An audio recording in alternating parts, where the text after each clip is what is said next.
grade 7! How are you today? This is Sir Boyet. I am your science teacher. Are you ready for our lesson in science this morning? Before we move on, let me show you the objective in our lesson. Knowledge. Recognize the different ways of separating the components of mixtures. Skill. Suggest methods of separating components in different types of mixtures. Attitude. Display interest in demonstrating those methods. Class, before we will proceed to our lesson, let me show you a video on important tips for staying safe during COVID-19. Class, here are the important safety tips during this COVID-19.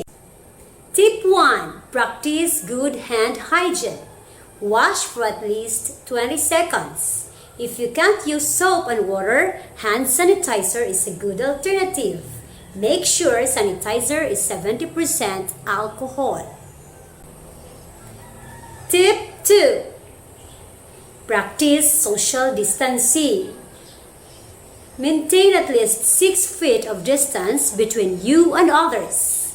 Plan outdoor activities when possible. Avoid crowds. Tip 3. Wear a mask. Make sure it covers both your nose and mouth. If you don't have access to a surgical mask, a cloth mask is a good alternative. Class, always bear in your mind the safety tips.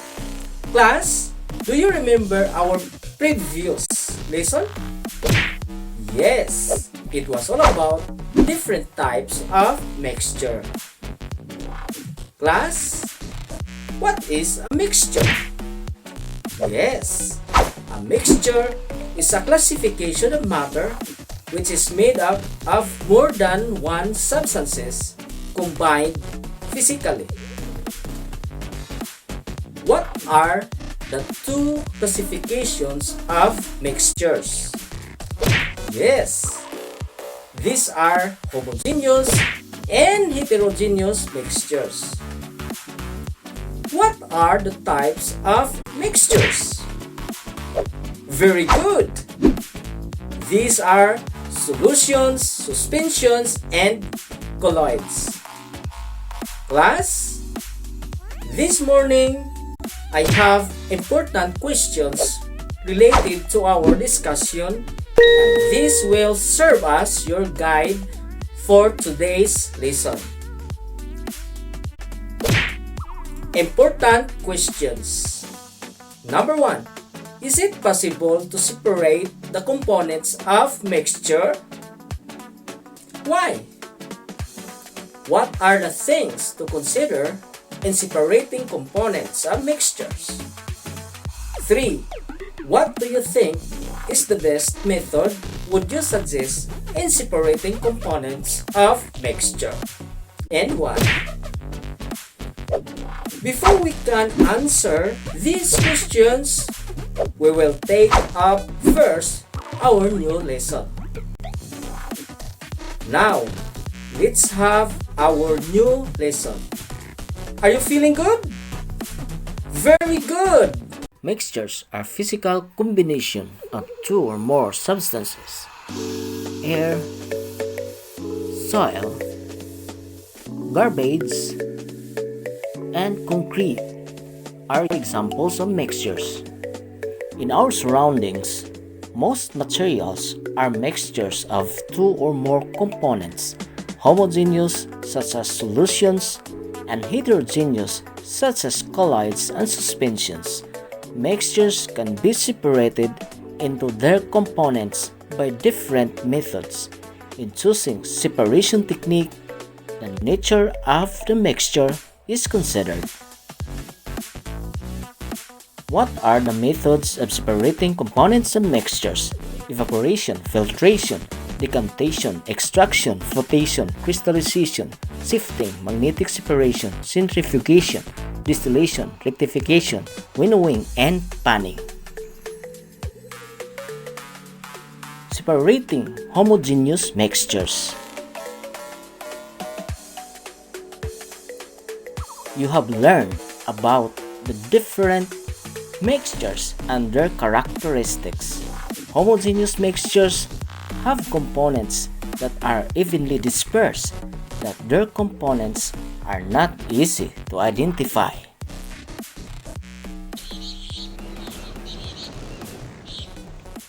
However, it doesn't mean that their components cannot be separated. One example of a homogeneous mixture is seawater. How do you think is salt collected from seawater? What are the ways of separating homogeneous mixtures? Separation by evaporation. Did you know that people living in some coastal areas get their salt from seawater? Separating components of mixture by evaporation. So iniinit lang yung tubig at nag-evaporate yung tubig, naiiwan naman yung mga asin. Solar evaporation is just one way to separate the components of mixtures. Can you think other ways to do it? Salt can also be separated from seawater by heating the mixture to evaporate the water and leaving the salt in the container. Ito na nga, iniinit na natin ang tubig at ito kumukulo na ang tubig, meaning nag-evaporate na yung tubig. Halos mawala na ang tubig at ang naiiwan ay ang asin. So dito makikita natin na asin na lang ang nasa basin natin. Separation by centrifugation. A centrifuge is a machine with tubes inside that moves in circular motion at high speed to separate the substances in them, getting sugar from sugarcane juice and separating the components of blood can be done by centrifugation. Motion, ganito ang pag-ikot niya. So, umiikot siya na mabilis, depende sa settings. Umiikot siya na pag ganun, ng mabilis. At pagkatapos nun, yung part sa mixture na yung mabibigat ay yung nagsisettle down sa ilalim. So, for example, ang ilalim, ang solid part ay magsisettle sa ilalim. Tapos, mayroong mabibigat na liquid dito. Nagpo-form lang siya ng layer, depende sa mixture.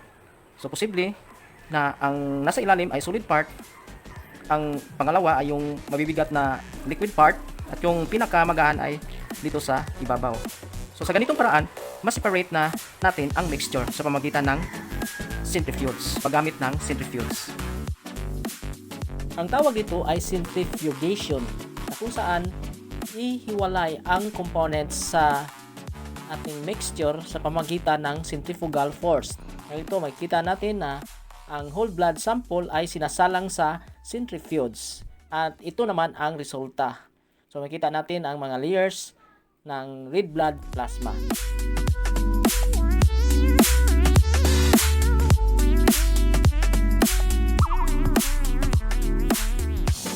The extract from plant sources like sugarcane are basically solutions of water and other materials. Fermentation of extract usually yields ethyl alcohol. The fermented mixture is distilled to separate the alcohol from the extract. Alcohol can be separated from the solution through distillation process. Alcohol and water have different temperatures or boiling points. 100 degrees for water and 78 degrees Celsius for alcohol. Heating the solution to 78 degrees Celsius therefore will evaporate the alcohol and separate from the water.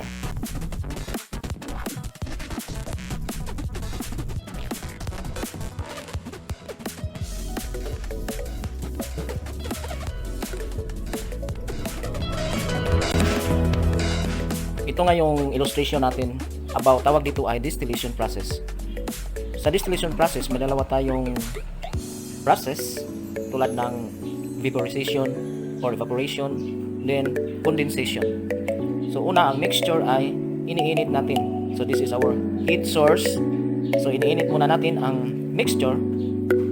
Pagkatapos ay kung mag-vaporize na yung mixture, ay papasok dito yung vapor or yung liquid na naging gas at papunta dito sa condenser. So yung condenser naman ay siyang nagpalamig sa gaseous substance para maging liquid uli. So ang function niya, ang tawag dito ay condenser. Meron itong tubig galing sa gripo, running water lang na pinadaan dito. Hindi naman ito papasok sa glass tubing na galing sa mixture. So dadaan lang dito ang tubig para palamigin, para yung gas ay nag-condense. So ang tawag dito ay condenser. Tapos pag na-condense na, babalik ito sa liquid. So the gaseous substance will go back to liquid again. Ito na nga, nagiging liquid at kinukulikta naman ito bilang distillate. So ito yung distillate.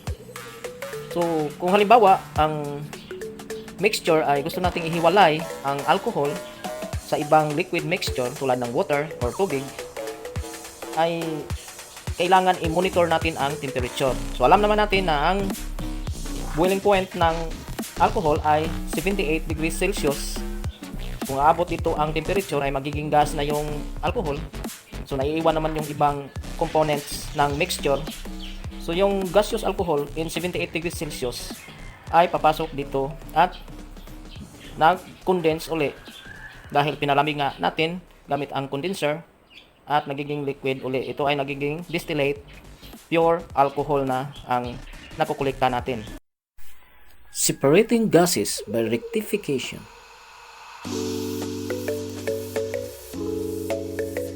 The process for separating the components of air is called rectification. In order to do this, air is turned into liquid first by applying pressure and by lowering the temperature. The resulting liquid is then heated.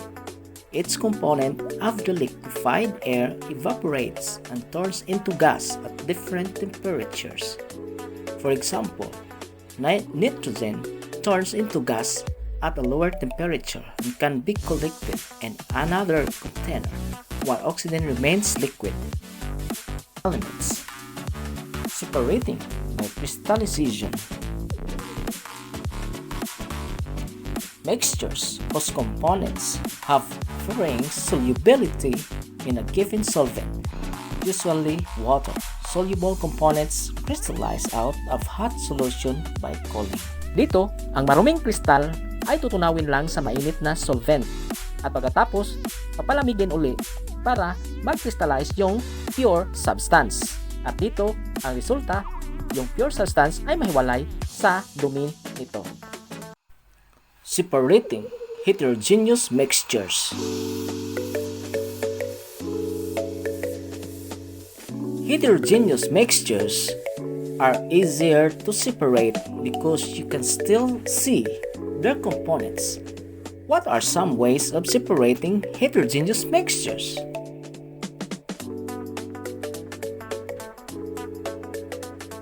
Separation using fans and wind.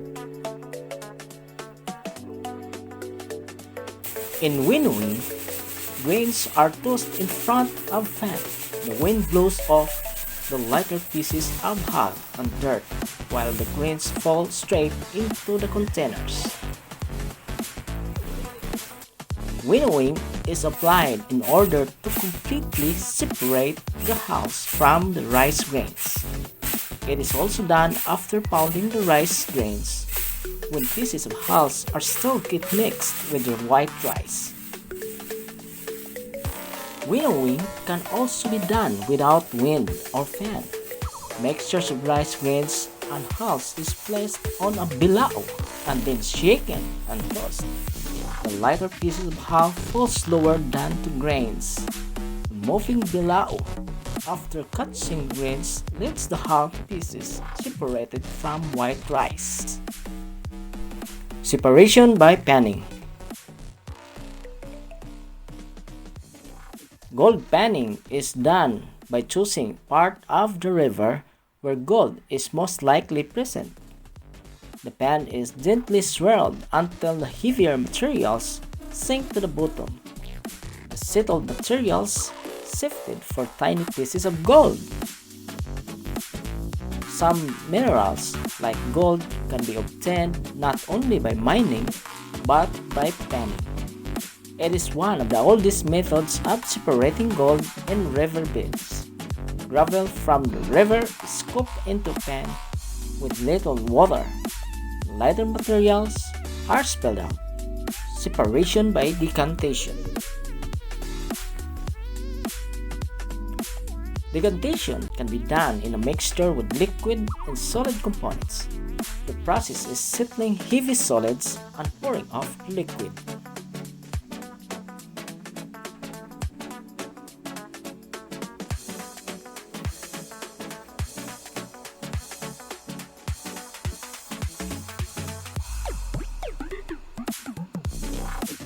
Some liquid, like oil and water, do not mix and form a heterogeneous mixture.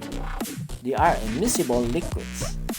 These liquids can be separated by pouring or scooping out the topmost liquid.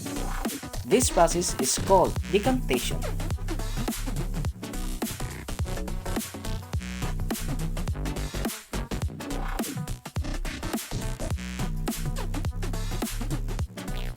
Another way of separating two immiscible liquids is by using separatory funnel. The water is at the bottom while the oil floats on top. If the valve at the bottom is opened, the water drops by gravity.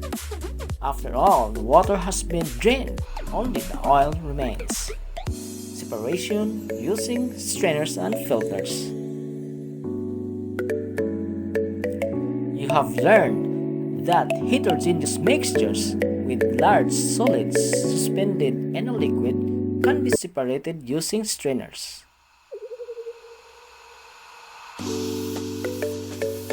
Components of mixtures consisting of insoluble solid and liquid can be separated by the use of filtering medium, such as filter paper or cloth.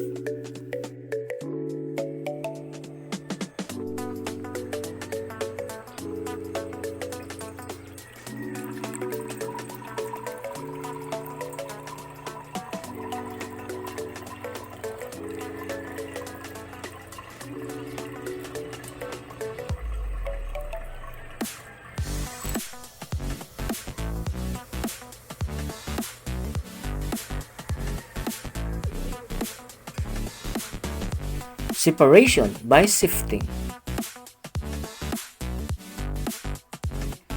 Use of sifter for sifting is applied on powdered mixtures, especially in separating larger particles from smaller ones, or to retain the coarse parts of flour, ashes, sand, and etc.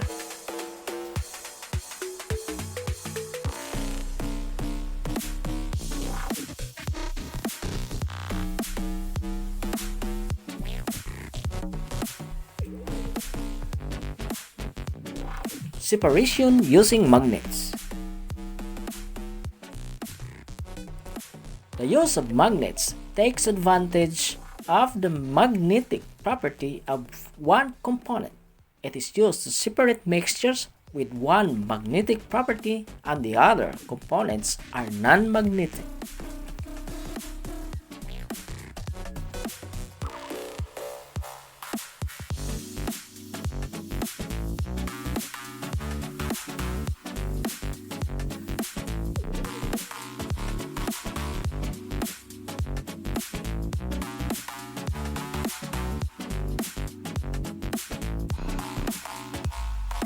Separation using magnets.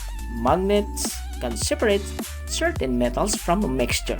Metallic materials, particularly alloys of iron, are separated from garbage using strong electromagnet. separation by extraction. Extraction is applied in mixtures with components that are more soluble in the extracting solvent. For example, in a mixture with component which is more soluble in ethanol can be extracted using ethanol as solvent. Some common extracting solvents are water, ethanol, and oil. Separation by flotation. The process of blowing air into the mixture, the light components float with air bubbles and scoop out. In a mixtures, whose components have different densities. Large scale could be done using sophisticated equipment that could perform similar to this illustration.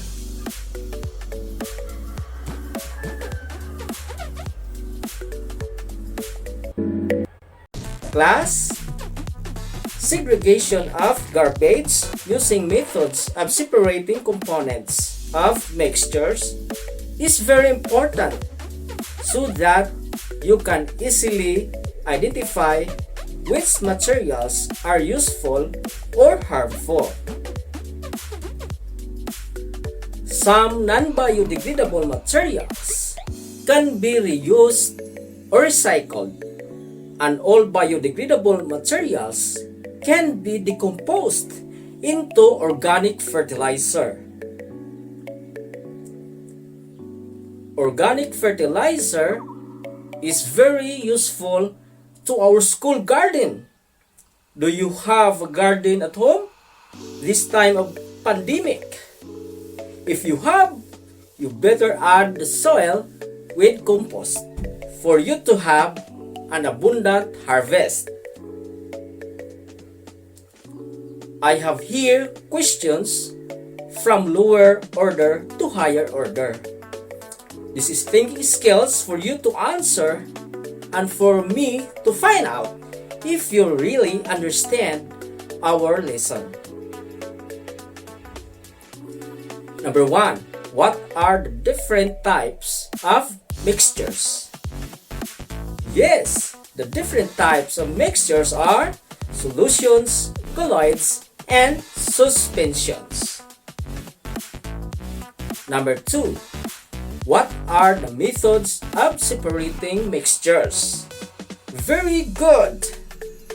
These are evaporation, filtration, decantation, extraction, flotation, crystallization, sifting, magnetic separation, centrifugation, distillation, rectification, winnowing, and panning. Number 3. If you mix coconut oil and water by mistake, what do you think is the best way to separate them? Yes, by decantation, we can separate the coconut oil from water. Number 4. Why methods of separating mixtures important? Very good. Separating components of mixture is very important because this is widely applied in the preparation of food, medicine, and construction materials.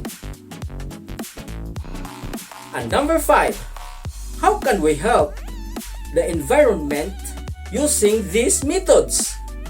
Yes, by segregating garbage using different methods of separating mixture, we can easily reuse and recycle.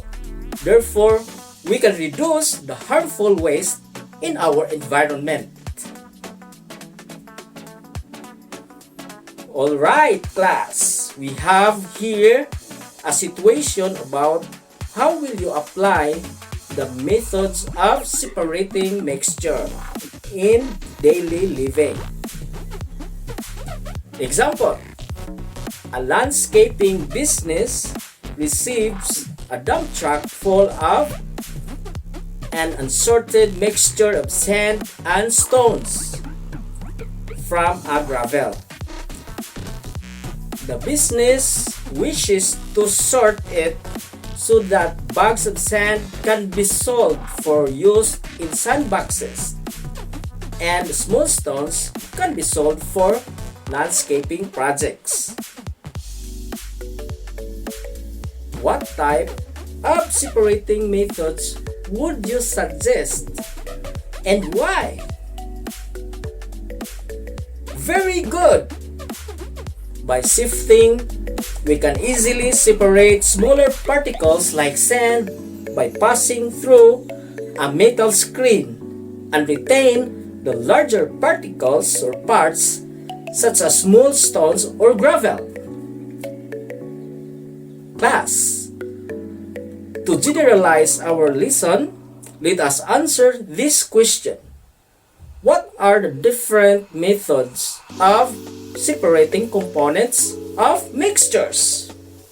Describe each method. These are evaporation, filtration, decantation, extraction, flotation, crystallization, sifting, magnetic separation, centrifugation, distillation, rectification, winnowing, and panning.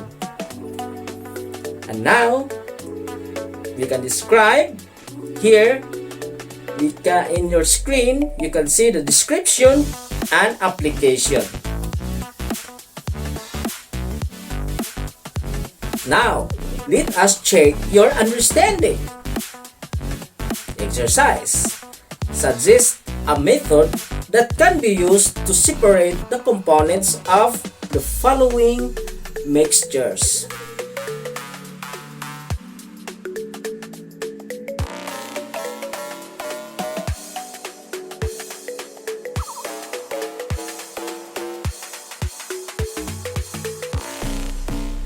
We have the performance task.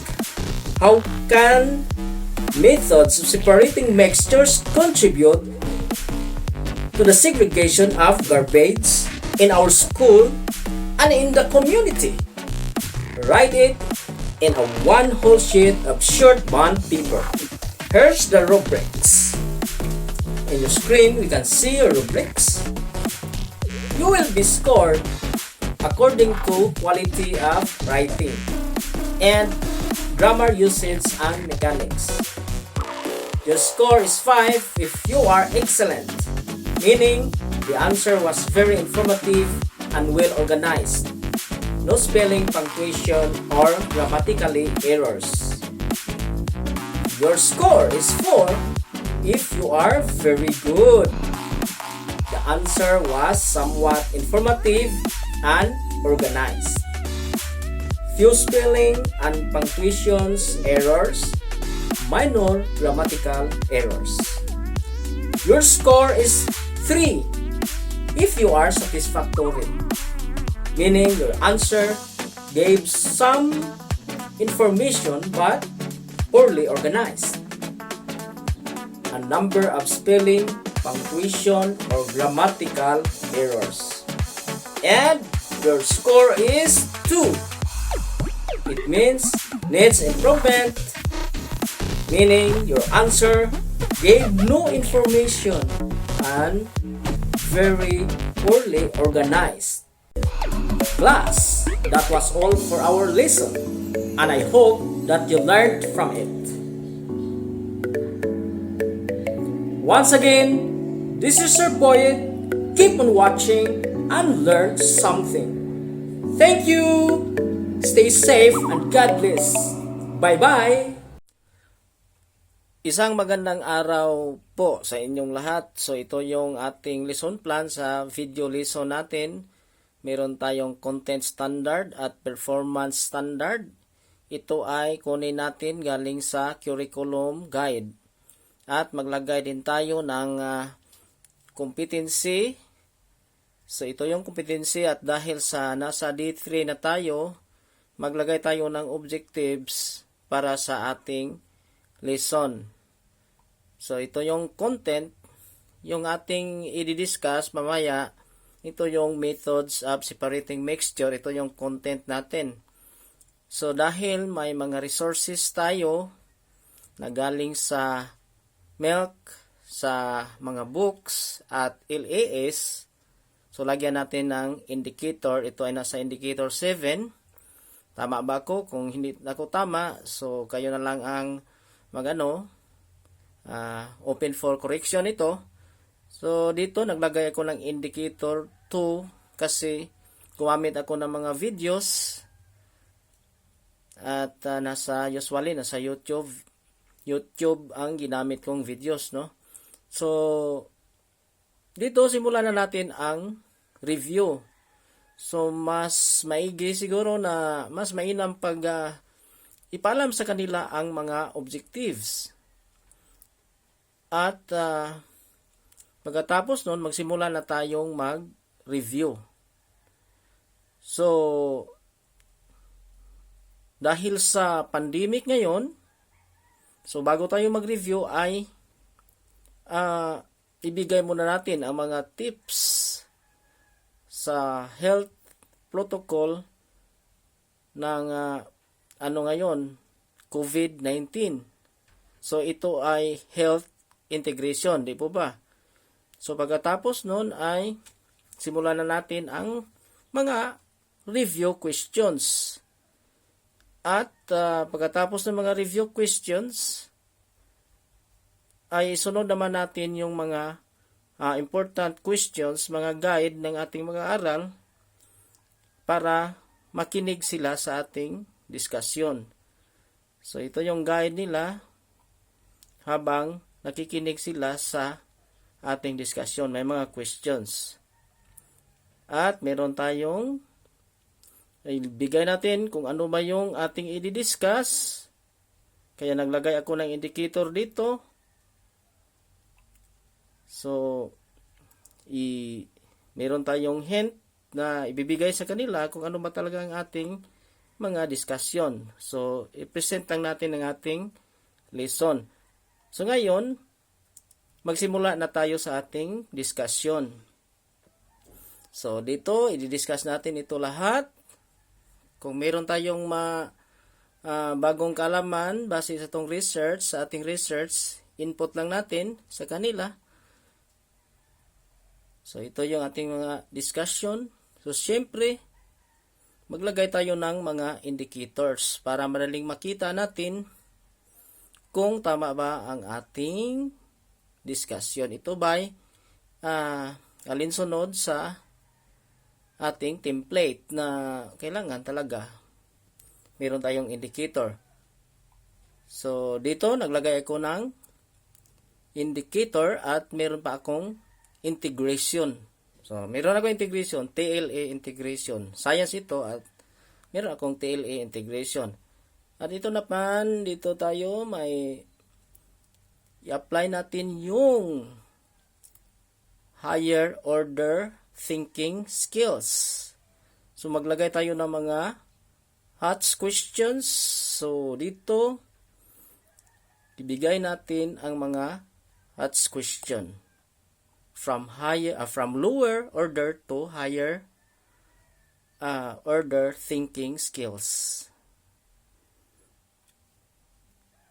At dito, yung mga application natin sa ating lesson ng ating kabuhayan, daily living.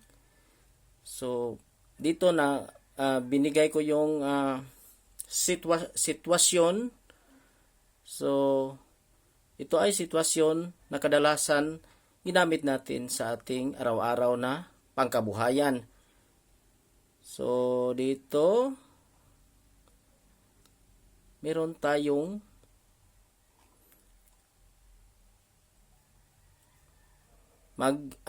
generalization na. So, yung generalization, kung ano ba yung nasa objective, ito ay summary. Itanong natin sa kanila kung ano ba ang kanilang nalalaman dito sa ito ay bilang generalization sa ating lesson. So, dito na tayo sa evaluation. Kaya magbigay ako ng assessment. So, Naglagay din ako ng indicator dito. So ito na. Kailangan natin silang karoon sila ng short test, no? At meron din tayong additional task. Kasi nga, pandemic ngayon, so karamihan nagbigay lang tayo ng performance task para masukat natin kung paano nila i-apply yung mga nalalaman nila sa ating lesson. At dito meron tayong rubrics. So itong rubrics, ito yung sukatan natin para masukat natin ang kanilang natutunan. At ito na. Tapos na. So meron ba kayong natutunan? Itong aking lesson plan ay example lang. Hindi ko naman sinasabi na ito ay perfect. Ito ay bilang guide lang sa inyo para sa inyong video lesson. So ito lang yung aking lesson plan para sa aking video lesson ngayon. Maraming salamat po.